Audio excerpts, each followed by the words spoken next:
In this economy, everyone is looking to get ahead. But if you're not careful, someone might be looking to get in your way.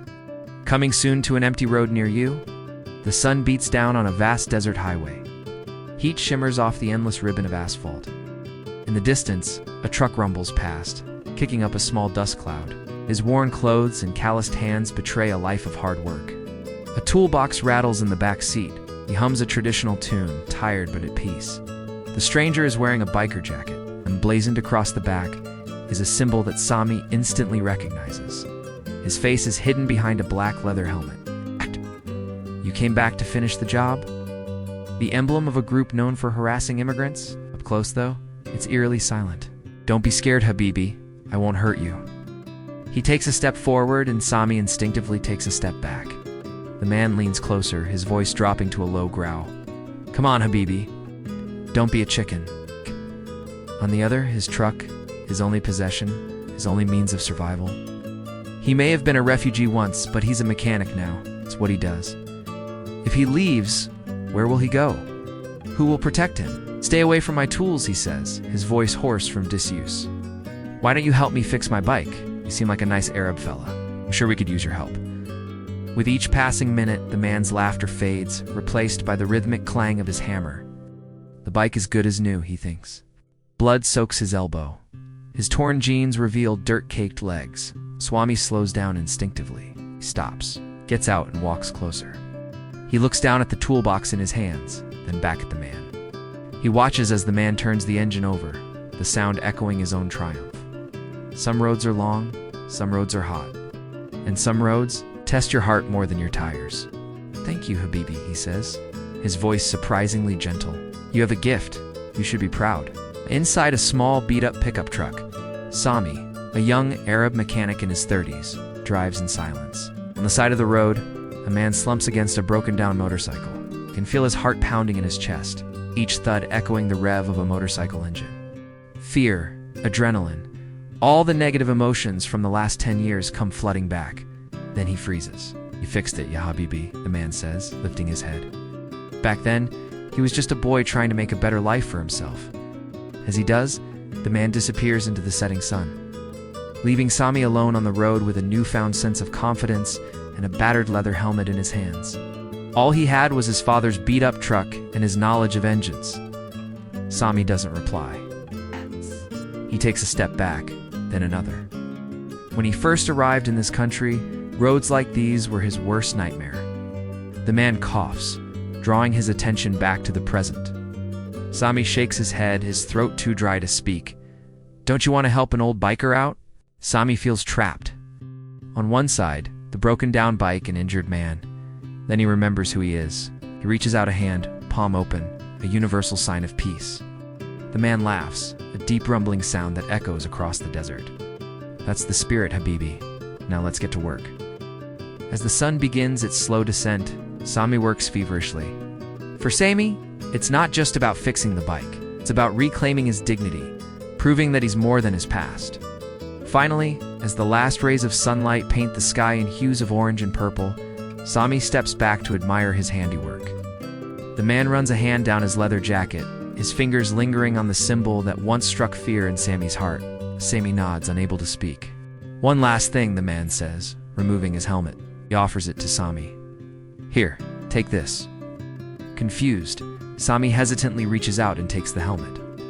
Some roads test your heart more than your tires, but sometimes all you need is a little faith and a whole lot of courage to get through them. Fade in. Scene 2. The echo of old wounds, a montage of flashbacks, all involving a teenage Sami being harassed in a convenience store, flashes across the screen. We see a broken window in his family shop, racial slurs, and finally, Sami standing silently fuming as he gets called a terrorist. Narration, not with bricks, but with bitterness. When you've been spit on, stared down, called things you don't repeat, you start building walls. Cut back to the present. Sami looks back at the man who is now passed out on the hot pavement. He opens the door again, hesitates, then grabs a water bottle and walks over. He gently taps the man's cheek. Hey, you okay? The man groans. Blood trickles down from his brow. Narration. This isn't about him. It's about who I am when no one's watching. Who I am when nobody's watching. I can't let anyone see this part of me because it's not pretty. It's ugly. It's raw. It's painful. It's everything I've buried for so many years. All the hurt, all the anger, all the times I wanted to scream and couldn't. All the pain I've endured because of this damn gift. And you're just a kid again, hiding under the bed, hoping the nightmare will end, hoping it was all just a bad dream, hoping to wake up and find yourself in another world, a better world, a world where you can just be. Be who you are without being judged, without being spit on, stared down, called names. A world where you can just breathe. The only thing I have left of my parents? This damn accent that's become my curse. Sami sits back on his haunches, still clutching the water bottle. Narration, I have 2 modes. Okay, Sami, the friendly neighborhood convenience store owner, and then there's this. Who I am when nobody's watching. And for Omar, for myself, for everyone who thinks I'm doing good, I have to be strong. I have to be a good role model. I can't let this man, this bigot, this racist, I can't let him see this part of me. It would break everything. Everyone's looking to me, depending on me. I'm their hope. I'm their dream. I'm their leader. I can't disappoint them. I won't disappoint them. The man stirs again, mumbling incoherently. Sami quickly turns away, trying to compose himself. Narration. He turns him on his side, checks his pulse. I have to get a grip. I really do. He takes a deep breath, then goes back to helping the man. Narration. But goddamn, sometimes it's hard. Sometimes the pain lingers, seeps into your bones, echoes in your ears, whispers in your dreams. The man coughs violently, blood staining his lips. Narration. I don't want to be a victim anymore. I won't be a victim anymore. Sami stands up, brushing dirt off his clothes. His eyes are blazing with determination. I'll make sure he pays for what he's done, but I won't let him see me break. Not now, not ever. As the man continues to convulse on the pavement, Sami walks away, his shoulders squared, his chin up, his eyes fixed on the horizon, fade out. We're going to need to move him into the passenger seat, so that way he'll be closer to the hospital. Okay, here we go, easy. Where am I? What happened? 1, 2, 3. I found you on the side of the road. I called for help. Got it. Come on, buddy. It's okay, I got you. Hey, watch your head. Hey, you okay? What? Who are you? You were in an accident? You broke your leg? I don't want your help. Please leave me alone. You need to get back in the car. We gotta go. Gotta go now. No. Don't touch me. Get away from me. What? Why? I'm trying to help you. I wouldn't be calling for medical assistance if I didn't think that you needed it. Get off me. Help me. Shut up. Calm down. I'm gonna get you some water. There's a convenience store right up ahead. I'm gonna stop the car, get you some water, okay? Just hold on, please. I don't want to hurt you. I don't want to go to the hospital. I want to go home. I can't leave you here. You need medical attention. I'm going to make sure that you get the help that you need. You don't care about me. You don't care about anything. You're just a Samaritan. You don't even know me. You don't know anything about me. No. You're just doing this because you feel sorry for yourself. No, I don't. Just leave me alone. I don't want your help. Why would he do that? I'm just trying to help you. Couldn't quite catch it. Something about going to hell, though. Yeah, probably just in pain. You know, sometimes people just say crazy things when they're in a lot of pain. He probably doesn't even mean it. Look, I understand that you're in pain, but what are we gonna do with him? Just keep driving. I'm sure it'll be okay. I really hope it's okay. I mean, he's clearly not right. Right now, I don't know what to do. Shut up. If you need anything, you can call me and get away from me. Look, I'm trying to get you to the hospital. Hey, I don't have my phone. Can I use yours? Why aren't you taking me to the hospital? An ambulance is on the way. No. Let me go. Hey. Calm down. No. Let me out. What did he say? He mumbled something under his breath. Yeah, just drive. Why are we still driving? Where are we going? Listen, I told you I found you on the side of the road. I called for help. He called for help. If you need anything, you can call me. I don't know. Maybe because he wants to go to the hospital. What? No. You can't go home right now. You need medical attention. No, I don't. Just leave me alone. Please. Hey, listen. I'm not leaving you alone. No, you don't. I don't feel sorry for myself. You do it because it's right, even if they never say thank you. You're not helping me. You're hurting me. You're putting me in more pain. That's not true. And if you want me to stop, just tell me what to do. Shut up. Shut up. Shut up. Shut up. So, are you family? No. Just a driver. Oh, okay. Here. This is my number. Thanks. Hey, where are you going? I gotta go. Gotta go now. Sure, yeah, okay. Hey, wait. Sure, here it is. Thanks. Hey, buddy. Are you sure you're okay? Yeah, okay, cool. Hey, nurse. Can I get some water? Yeah, sure. Yeah, right there. Thanks. So, are you family? No. Just a driver. Oh, okay. Here. This is my number. Thanks. Hey, where are you going? I gotta go. I gotta go now. Sure, yeah. Okay. Hey, buddy. Are you sure you're okay? Yeah, okay. Cool. Sometimes you don't do good because someone deserves it. We've got 6 strangers. They all have something in common. Something happened to them 1 year ago that changed their lives forever. Each of them blame themselves. They're broken inside. Sami's underneath a car on a rack, tightening some bolts. It's slow, methodical work. He's in his own world. Suddenly, his phone rings. It's an unknown number. He almost lets it go to voicemail, but something compels him to answer. And if they want to get fixed, they're gonna have to face the past. Hello, are you Sammy? Yeah? I think you saved my life. I'm sorry. For everything, I was wrong. About people like you. That's all he said before hanging up. Completely caught off guard, Sami exits the garage, looks around, confused. Who was that? Who was that on the phone? What did they mean? Before he can ponder the question further, his phone rings again. He pulls it out. It's the same number. Size decides to call back. And this is our scene. Scene 4, the call. 1 week later, same garage, same car. On the other end of the line, a man's voice. Very nice, very polite. The man stands up, shakes his hand. Hi, I'm Mike. Please have a seat. So thank you again for being willing to give me another chance. Listen, I just want to say I'm really sorry about how I acted. I felt so angry, so bitter, so hateful, and I took it out on you, and I'm sorry.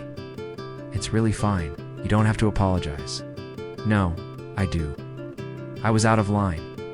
I crossed the line. Shouldn't have said those things to you. There's no excuse for my behavior. I was wrong. Sami nods understandingly. Mike continues. My whole life I grew up around hate. I saw things, heard things, and I never questioned it. It was always around. Then one day I started questioning it, started seeing things differently, but it was too late. The hate was already in my blood. It's hard to change a man's nature, isn't it? It's easier to break a man than to make him. I'm a product of my environment. I suppose that's why I joined the military. I wanted to be a weapon. I wanted to be used. But now I'm out, and I don't know where to go. I don't know what to do. All I have is my anger and my bitterness. And today when I saw you, I saw a target, and I threw everything I had at you. I'm sorry. Tears welling up in his eyes, Sami reaches out, lays a hand on his shoulder. It's all right. We've all said things we didn't mean before. Sometimes when it hurts, we lash out. It's an instinct. It's a defense mechanism. You lash out to protect yourself from getting hurt any further. But you can't keep living like that, Mike. You have to let go of the anger. You have to forgive. Mike shakes his head. How can you say that? How can you be so sure? Because I used to be just like you. I had a good reason to hate too. But I learned that if you hold on to that hate, if you let it consume you, it will destroy you from the inside out. But if you let it go, if you forgive, it will set you free. Mike looks into his eyes, and for the first time in a long time, he sees hope. Maybe this kid really is onto something. On the other end, the man picks up on the first ring. Hello? Hi. I'm calling about yesterday. I'm really sorry about how I acted. I didn't mean to yell at you or your friends. Just I don't know what came over me. I was angry. I just needed to talk to someone, and you guys were there, and I lost it. I'm really sorry. It's fine. I understand. I was a complete asshole to you, and I feel terrible. Listen, I don't know if you want to meet up or anything, but I would like to apologize in person. That's all right with you? Sure. Yeah, I guess so. Great. How about we meet at Java City on Main Street? Be there in 5 minutes, okay? Ends the call. Sami still doesn't know what to make of this guy, but he's intrigued enough to go meet him for coffee. He arrives at Java City and spots the man sitting in a booth across from him. He waves. "Hi, I'm Sami." Narration? Sometimes it takes a crack in your skull to crack open your heart. The Unlikely Repair Shop. It's been 3 months since we first visited Sami's auto garage. Back then, it was a rundown, barely hanging on. It's a beautiful day. Kids are laughing. Music is playing. Women in hijab are talking with men in leather jackets. You have to prove yourself over time. You have to show up every day, do your part, be reliable, be honest. That's how you build trust. It doesn't happen overnight, but if you stick with it, it will happen. Ends that were once raised in hate now turn wrenches together. It's an unlikely sight, but perhaps the most beautiful one I've ever seen. When you treat someone with kindness, when you show them compassion and understanding, you plant a seed of trust. That seed may not sprout immediately, but over time, with consistent nurturing, it can grow into a strong and lasting bond. When we show compassion to those who have wronged us, we can begin to heal old wounds. These are the things that we need more of in our world today. So I'll finish up by saying this. The road to understanding and forgiveness is rarely easy. There will be setbacks and challenges along the way. But with patience, persistence, and an unwavering commitment to peace, we can create a better future for ourselves and for generations to come. It doesn't mean condoning their actions, but it does mean releasing the anger and resentment that we may be holding on to.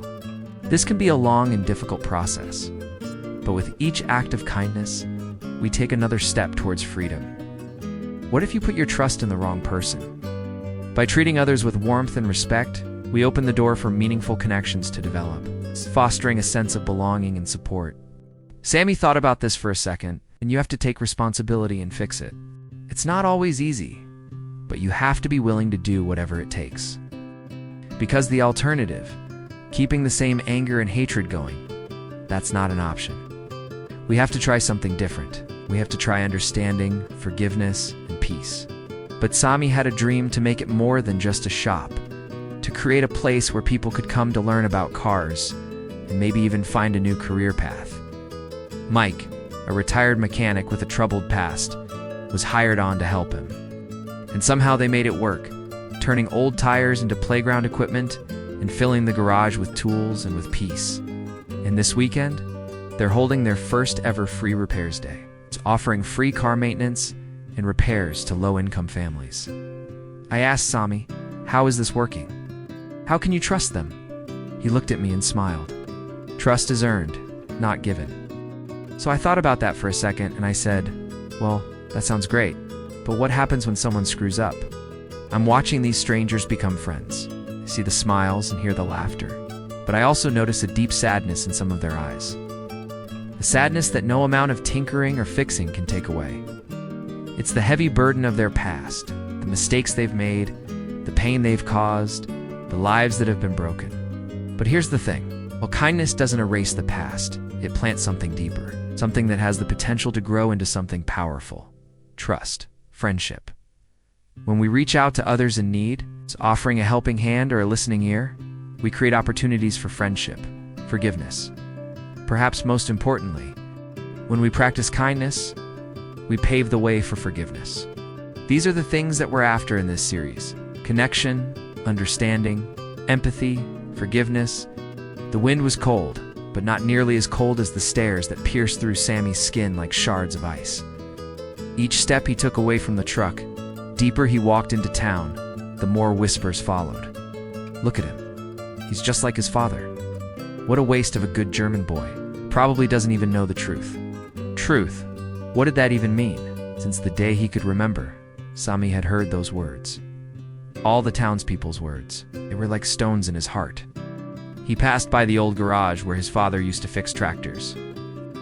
On the other side, he painted a bird taking flight. She smiled at them both. "What do you think about the wall?" she asked. Mike shrugged. "It's just a wall," he said. "Except it's not just a wall," Sami said, surprising them both. The reporter looked at him with interest. "Can I ask you why?" Sami said, looking at the wall. "On one side there's hate, and on the other side there's ignorance. But in the middle, there's hope. And in the center, right where the two sides met, he painted a hand reaching out to help pull the bird into the sky. That hand was brown, just like his. On the other side of the wall, the hand was white, just like the hands of the townspeople. Now it was just a hollowed-out shell of wood and tin, a monument to shame. But the moment the baker saw him, his kind smile vanished. I think he said finally that you don't change the world by shouting louder. Suddenly, the wall didn't seem so hopeful anymore. Mike noticed him staring. "What's up, Sammy?" he asked, putting his arm around Sammy's shoulder. "Nothing," Sammy whispered. "It's just..." He paused, searching for the right words.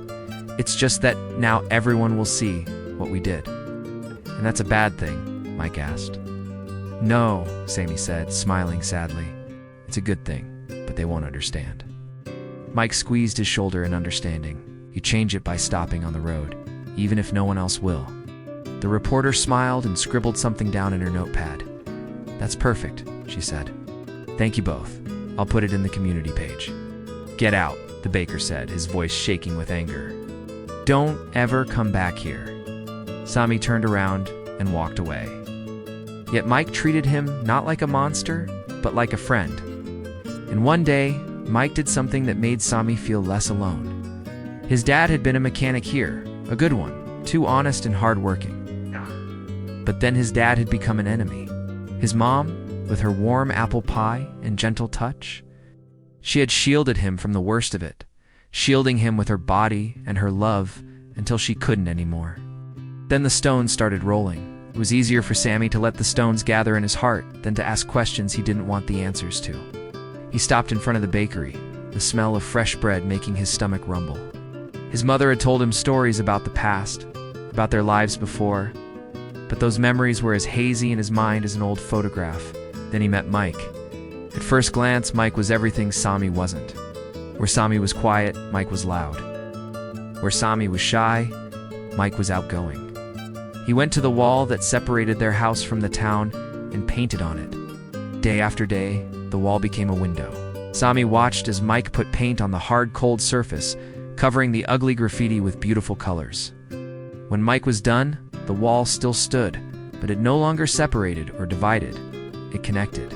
On the side of the wall facing the town, Mike had painted flowers. One day, a reporter came by to take a picture of the wall and asked them for quotes. The reporter turned to Mike. "What do you think?" Mike thought for a moment. As the reporter walked away, Sammy felt a lump forming in his throat. There will always be strangers on the road, but kindness turns strangers into neighbors, and sometimes enemies into brothers.